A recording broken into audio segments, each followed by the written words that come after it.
let's dive back into the NFL briefly. We're talking about some of the NFC teams that could make the jump to potentially go challenge Patrick Mahomes and the Chiefs in the Super Bowl in coming years. And we're now 1 year removed from the rookie season of Mike Macdonald with the Seahawks. They go 9-8 in a pretty up and down year. There were injury things that jumped out throughout. They had a couple tough. They started off with easy scheduling, then they ran into some tough scheduling.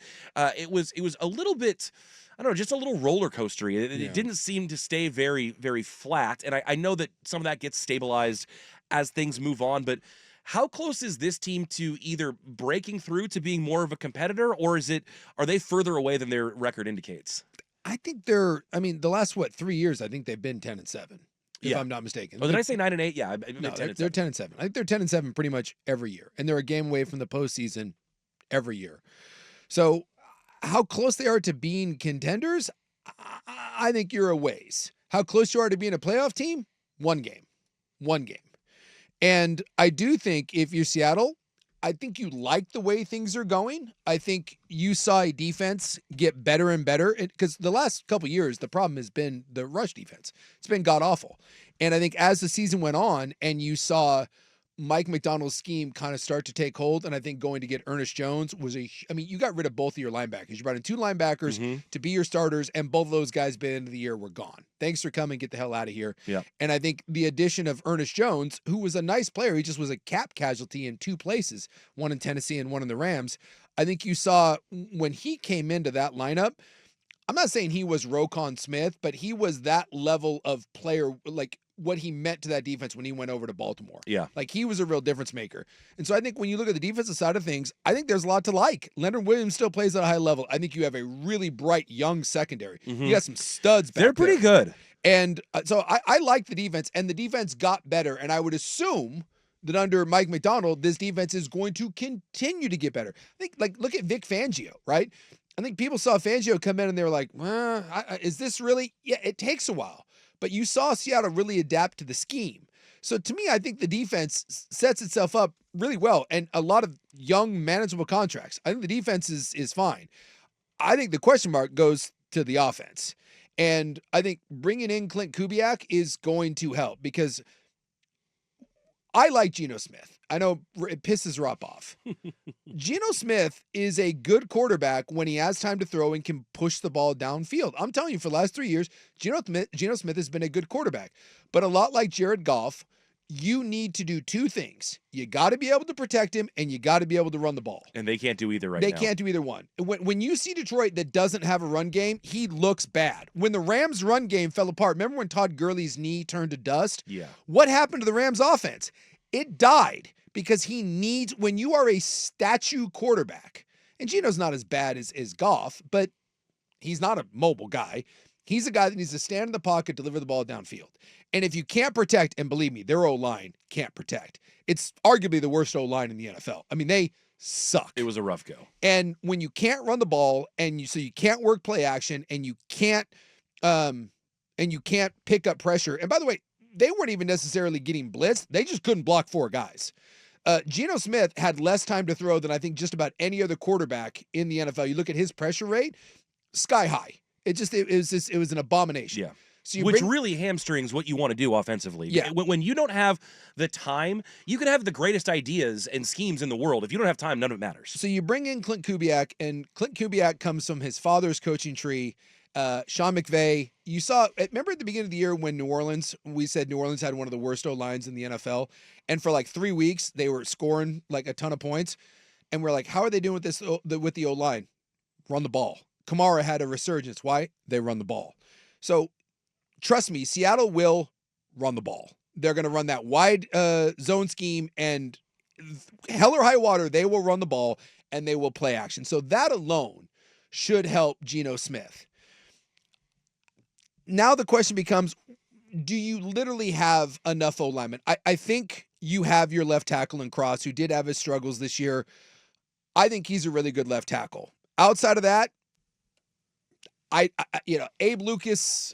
When he's healthy, he's good. He's just never I think he's healthy. Okay. I don't think he's great. I think he's serviceable. I think the inside line, and this is the problem with Seattle. This is like Cincinnati. They have spent capital.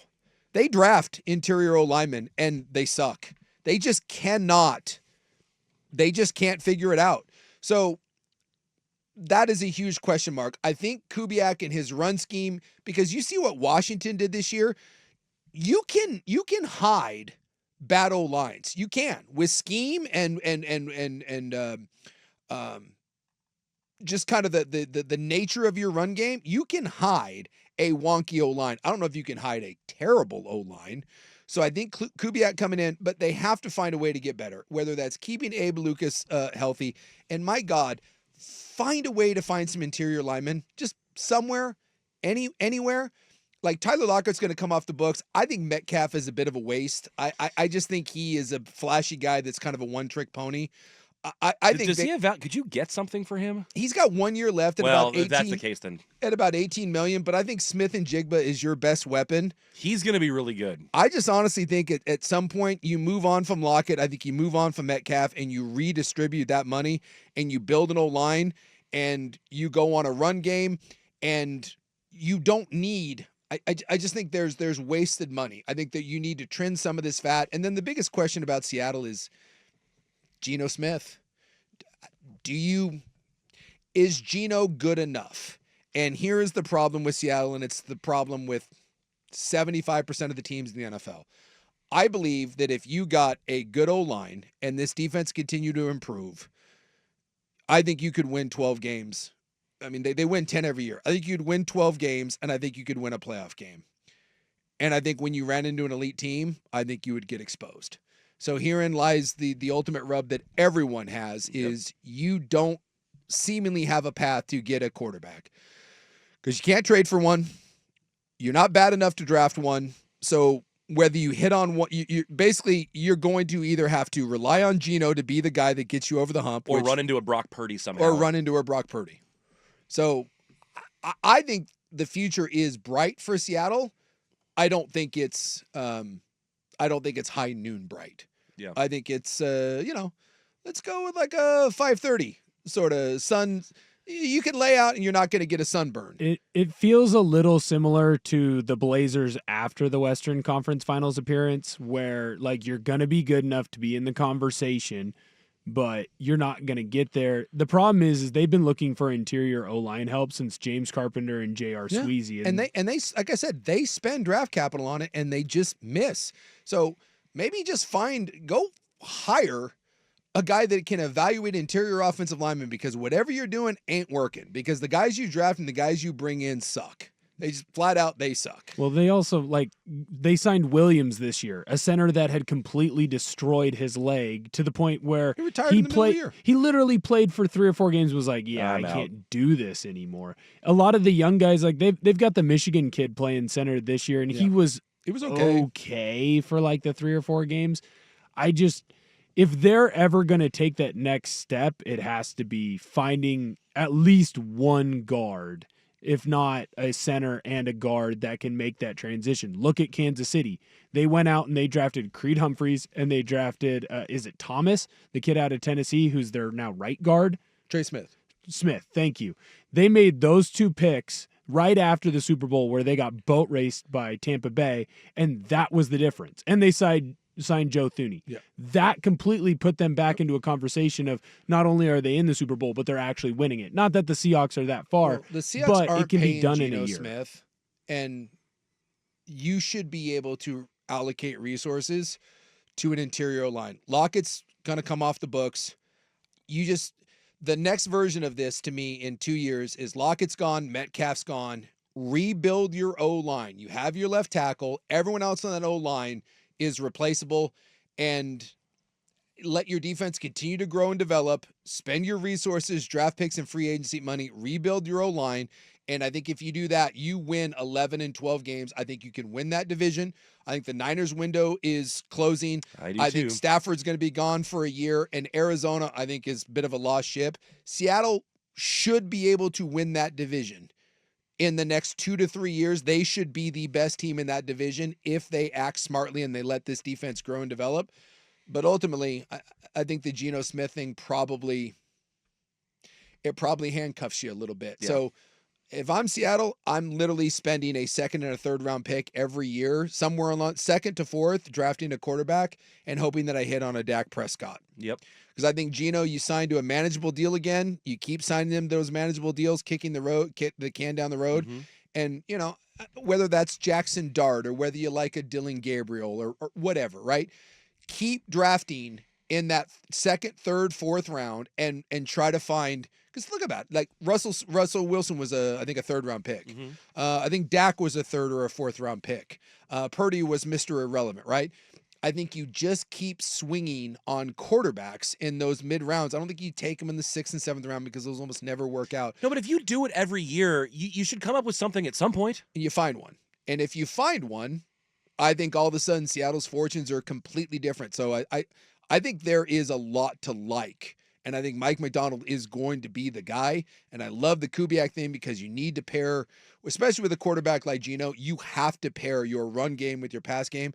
And this is a bold statement. I don't know if there was a team, well, maybe the Bears, that did a poor job of marrying your run game with your passing game. And I know that we're up against it, we got to go, but just for the layperson, because I heard Schottenheimer mention that at his press conference. Yep. When you talk about marrying your running game and your passing game, what exactly does that mean to the average fan? So again, when we talk about marrying your run game, do we look the same when we're running the ball and do we look the same when we're throwing the ball? So essentially, can they be disguised as one another? Yes. Okay. So if the Texans, by the way, did a piss poor job of this as well. Part of the reason Slowick is out of a job. So people look at the Texans, they say, hey, they didn't run the ball that poorly. Actually, they did. They had one of the worst success rates in the NFL with running.